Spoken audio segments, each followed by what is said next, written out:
আসসালামু আলাইকুম রহমতুল্লাহি ওবরকাতুহ। সম্মানিত দর্শক, আপনি যদি আমাকে জিজ্ঞাসা করেন যে এই মুহূর্তে বাংলাদেশের সবচেয়ে বড় সমস্যা কী, ১ নম্বর সমস্যা কী, আমি বলবো যে চাঁদাবাজি মানুষের জীবন তছনছ করে ছেড়ে দিয়েছে। যদি আপনি ডক্টর মোহাম্মদ ইউনূসের জামানাতে ১ নম্বর সমস্যা চিহ্নিত করতেন, তাহলে সেখানে দুটো সমস্যা আসতো। প্রথম সমস্যা ছিল আইন শৃঙ্খলার অবনতি এবং দ্বিতীয় ছিল মব, এবং এ দুটো সম্মিলিতভাবে মব এবং আইন শৃঙ্খলার অবনতি। তখনও চাঁদাবাজি হয়েছে, কিন্তু সেই চাঁদাবাজি মবের কারণে আইনশৃঙ্খলার অবনতির কারণে প্রথম ১ নম্বর আসতে পারেনি। বিএনপি সরকার ক্ষমতায় আসার পর আইনশৃঙ্খলা অটোমেটিক্যালি স্বয়ংক্রিয়ভাবে আগের চাইতে ভালো হয়েছে। মানুষের মধ্যে নিরাপত্তা বোধ চলে এসছে, পথে ঘাটে ছিনতাই, রাহাজানি এগুলো তুলনামূলকভাবে কমে গেছে। কিন্তু ১ নম্বর সমস্যা হিসেবে চাঁদাবাজি এখন প্রতিটি জনপদের মানুষের জীবনকে তছনছ করে ছেড়ে দিচ্ছে।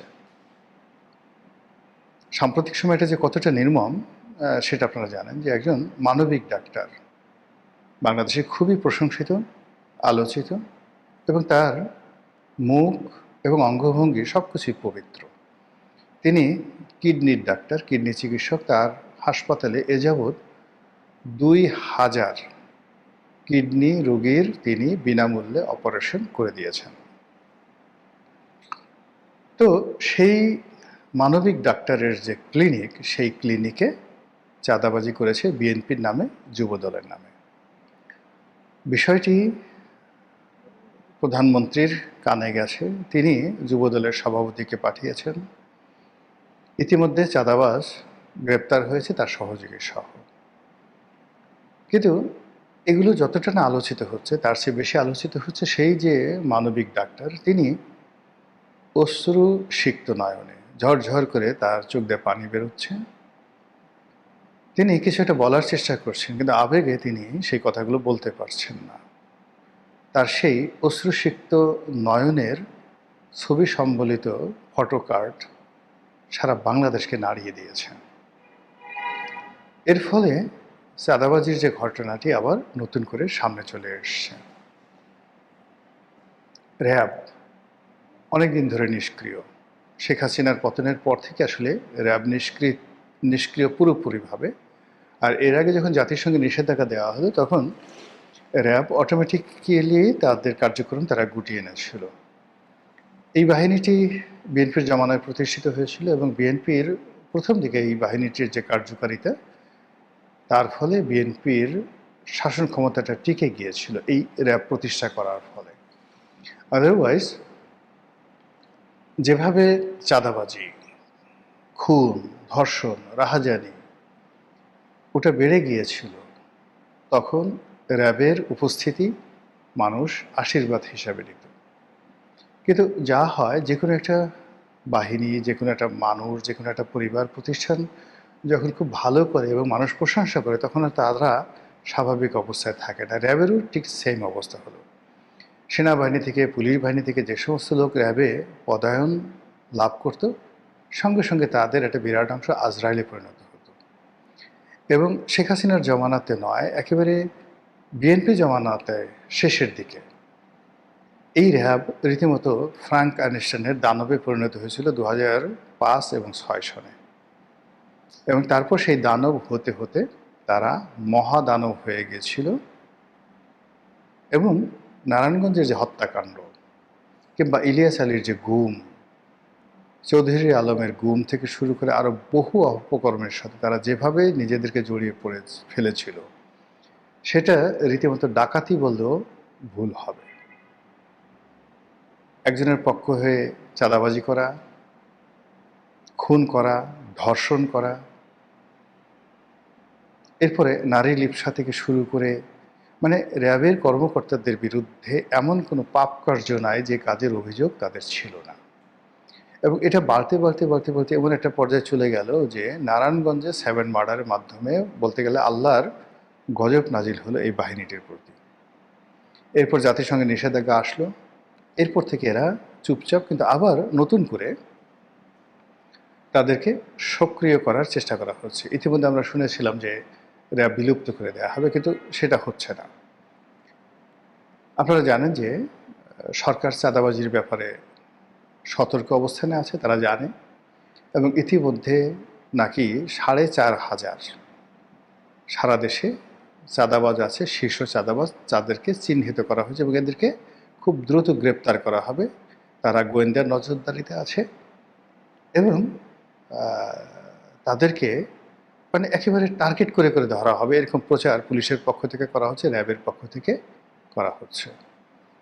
যখন এই ধরনের আওয়াজ হয়, আপনি ধরে নিতে পারেন যে সেখানে কিছুই হয় না।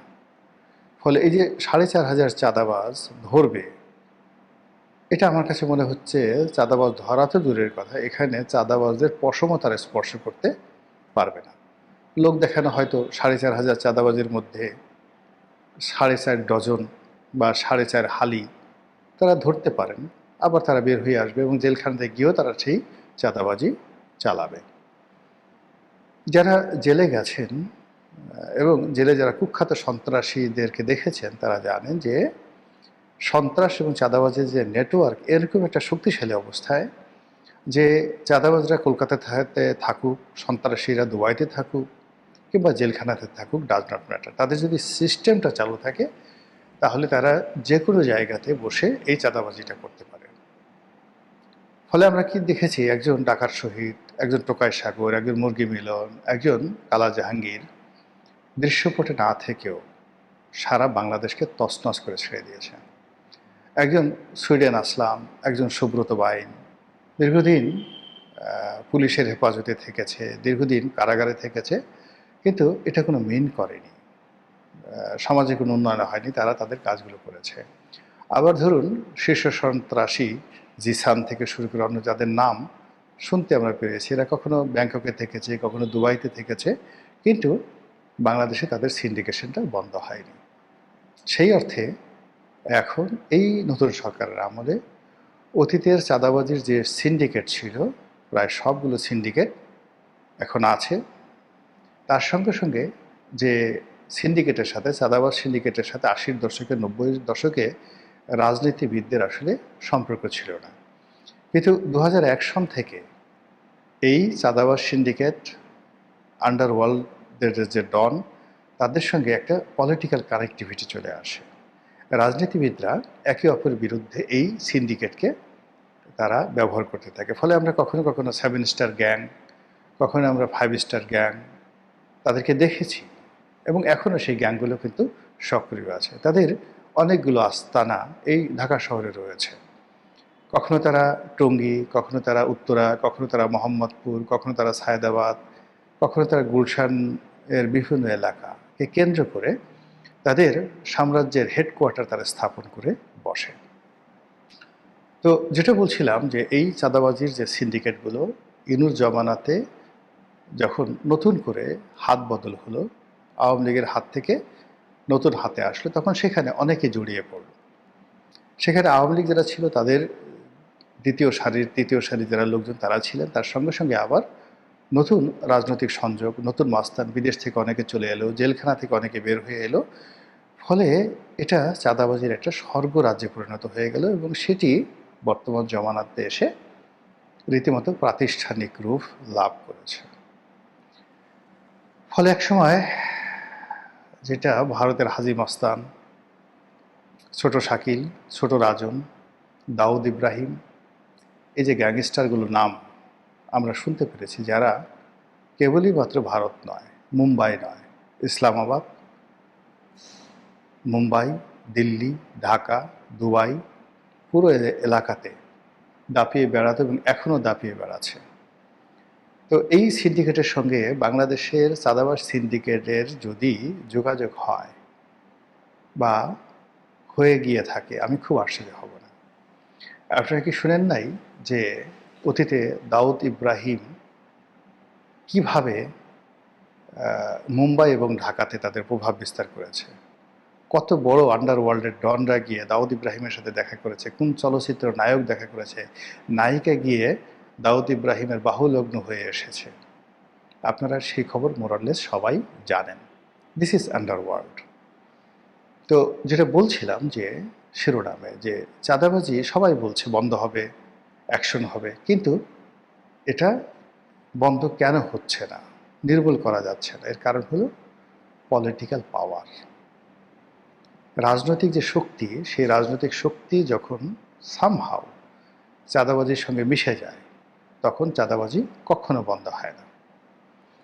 দ্বিতীয়ত হলো যে যখন একটি সমাজ ভেঙে পড়ে, আপনার চোখের সামনে চাঁদাবাজি হলো, একটা বিল্ডিংয়ে ধরেন 24টা 25টা বা 50টা 100টা পরিবার থাকে একটা ফ্ল্যাটে।